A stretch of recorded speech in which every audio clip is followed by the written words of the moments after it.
So what is up, guys? Nick here, helping you to master your technology. Welcome to my Galaxy Tab S5e full review. Now let's begin with the body, weight, and my opinion on the design after using this for a few days. So I really like the thin metal unibody on this device. It's super thin and it's very light. Now, yes, I would probably not want to bend this thing. It might snap in two. It's a very thin device, but it feels pretty sturdy overall, and really kind of feels premium for this money. Like, you don't expect to get a tablet this premium feeling for, you know, $399 with the discount. With a trade-in of an old tablet, you can get this thing for like $150. So really do like that, and I like that it's under a pound, and it's just overall a pretty clean design. I don't have much more to say about it. It's a standard looking slate from the front, but at the same time, the body itself is super thin, light, and I really do like it. So I think you will too if you decide to pick this up. It's got a pretty solid design. The only thing I would say about this design is because it's so thin, it might be easy to drop. So make sure you get something to cover this thing up. You can get Samsung's keyboard dock, or you can get,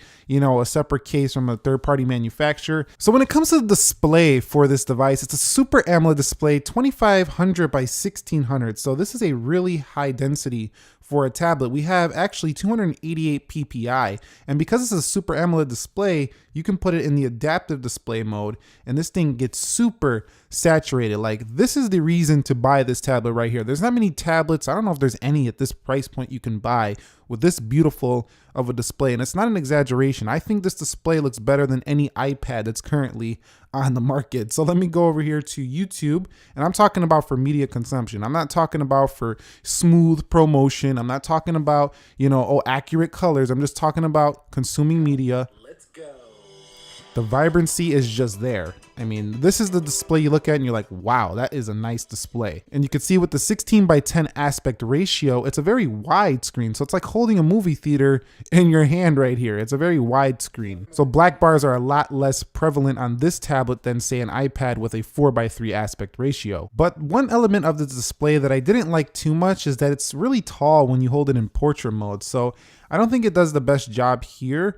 Not that it's not functional, it's very functional, but it just feels like a really big smartphone in this view, as it's just really tall. So I think the iPad's 4x3 does better when it comes to the portrait mode, but in landscape, it's like a beautiful widescreen TV in your hand here with the Galaxy Tab S5e. So overall, if you're gonna buy this tablet for any reason, the main reason should be the display. It's that good. That's just all I gotta say about it. Super deep blacks, contrast colors. I mean, you can change it out of that super over vibrant color. If you don't like it, just go to screen mode, take it down to basic or AMOLED Cinema or Photo. It'll be a lot less vibrant, but still looks excellent. So this is the reason alone to buy this tablet. Okay, so when it comes to the software, this tablet is running Android 9 Pie as well as the One UI 1.1 over the top. It's got the night mode. It's got the Samsung features you're used to from your Galaxy phone on here. So not much is different in the way of that. It has digital well-being as well. So you're gonna feel like right at home if you've had a Galaxy phone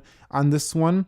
But one thing it does do that's very productive is it allows you to do pop view apps. That's a Samsung feature, which is pretty awesome. So if I go over here to the internet and I wanna open this in pop view, I can open that up. Now, if I need to do some calculations at the same time, I can open up the calculator, bring that calculator also into a pop view. Now we have multiple apps running side by side. And wait a minute, I need to check something on my calendar while I'm doing that. Let me go to calendar. Let me open that in pop view as well. So you can see the amount of productivity you can do on this tablet with this wide screen is actually quite functional. Now, it would be nice to have an S Pen, but there's no active S Pen stylus built into this tablet, so you can click these little icons right here, but you can get a third-party stylus. I'll leave my favorite for this tablet linked down below, but no S Pen stylus here, but still you can get a lot done with this software. The icons are the Squircle icons like on the Galaxy S10. You have the theme stores, you have widgets on here. You have it all. I mean, this is an Android tablet with, you know, mostly a Samsung experience layered on top of it. And if you've had a Galaxy phone, you'll feel like you got the same thing, just in a big blown up form of that. Now, after testing the performance for the past few days, I gotta say that I'm not overly impressed with the Snapdragon 670, but I'm not like disappointed either. Like, it runs it just fine. I have ran into a couple of, you know, stutters on this tab, but I wouldn't say lag because tablet didn't, really lag up too much, but it does, have like some choppy frames sometimes, some choppy animations sometimes when you're going through things. Like for example, if you go here, you see that just didn't look super smooth. Going back, it just doesn't look super smooth, but it's definitely pretty snappy. Like it'll get around the tablet OS just fine. So you're not gonna have a problem using it. Like you can use it and you're not gonna have like, it's gonna just stop working for you. So it's not gonna interrupt your workflow or your video watching or whatever you're gonna be doing with this tablet. But at the same time, it's not gonna be like super pro motion smooth like the iPad where you're like, oh my God, you just wanna look at how smooth it is on the tablet. So that's how I could kind of sum this up. Now I did play a couple of games on this tablet, nothing too graphically intensive, and it ran it like a champ, just fine. I think it's got like an Adreno 615 GPU, ran it like nothing. So I think that, for casual games should be fine. I probably wouldn't push this thing into like the top graphically intensive games on the market.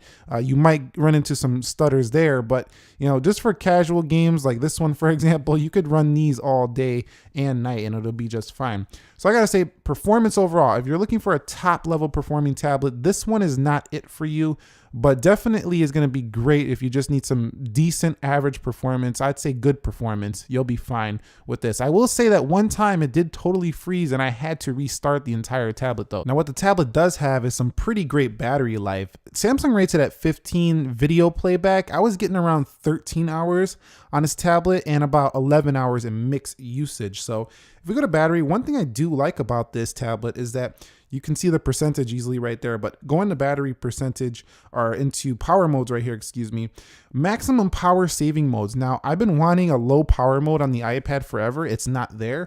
On Samsung, you actually still have those power modes just like on your, Galaxy phone. In addition, like the calculator, for example, the iPad doesn't give you its own calculator. Samsung throws the calculator in there. So it's the little things like that that matter to me. But the battery life overall on this tablet, I think will not disappoint whatsoever. And one thing you'll really like is how this tablet fast charges. I mean, I put it on the charger, hour or two, this thing is pretty close to topped up and it'll last a long time after doing so. So very quick charging with the adaptive fast charging in the box. Now, if there was another reason alone to buy this tablet, it's definitely been the audio experience for me. Now, 4-way speakers with Dolby Atmos on here, tuned by AKG for sound.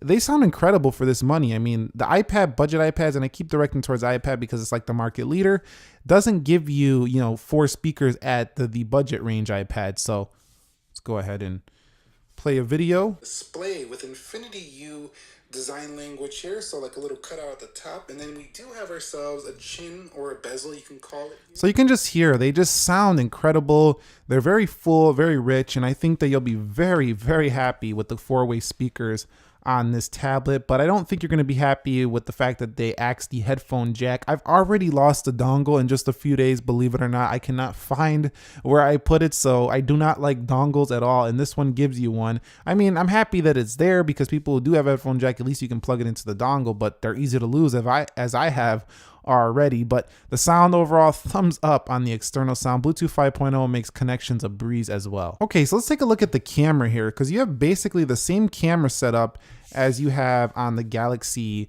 S10 or any of the new One UI phones. It kind of has that same software on board here. Now, I took a few photos. You do have live focus, pro modes, panorama, a video, hyperlapse. I took a couple of photos to show you what you're going to get out of this camera. Here's a self photo on the front, and you could see it's not super sharp. It's got that, like beauty effect on there. Not bad though. If we go over here, I took a picture of the camera that took the thumbnail for this video, and you can see, it's okay. We're not getting amazing detail. Some cookies right here. By the way, these are some amazing cookies here. They don't have any dairy in them. Pretty awesome. If we go over here, I just got a new TV as well, so I just wanted to take a picture of the box as it's got a lot of color on the box right here. You can see not super vibrant. The camera is just okay. It's not incredible. That's a screenshot. I took a picture of a studio light I have, and you could see detail is pretty good. It's not amazing camera. It's just solid camera for a tablet. I don't think it's nowhere near a pro level camera at all, so you don't want to do that with this tablet. But for regular around the house pictures, taking video, you're going to be totally fine with this tablet. And in good daylight, you should be able to get some pretty nice results actually with the cameras on here. So overall, I gotta say I do like the camera on the tablet. I'm not blown away, but I do like it, so it's not bad whatsoever. And I do miss not having a flash though, because I use that as a flashlight sometimes when around the house. So I want to discuss biometrics because this tablet does have some good ones. You have face unlock as well as this right here. Now, this is the actual secure method of unlocking this tablet, is you go ahead and you place your finger right here and it unlocks just like so. Fingerprint scanner and you're in. Now it looks exactly like the Galaxy S10e, and it's a good thing because it works well. And I also like that this tablet has double tap to wake as well as face scanning. So if I look at the tablet, you could see that little unlock icon up there. Boom, it goes right in. And one more time. You've seen it unlocked and you're in. So you do have face unlock, but it's not the secure method. It's just through the camera. So I wouldn't use that for security purposes. Use the fingerprint sensor for that. The biometrics were pretty fun on this tablet though. So let's talk about the price before we wrap it up. $399, $479 for the 128 gigabyte, and the prices should be coming down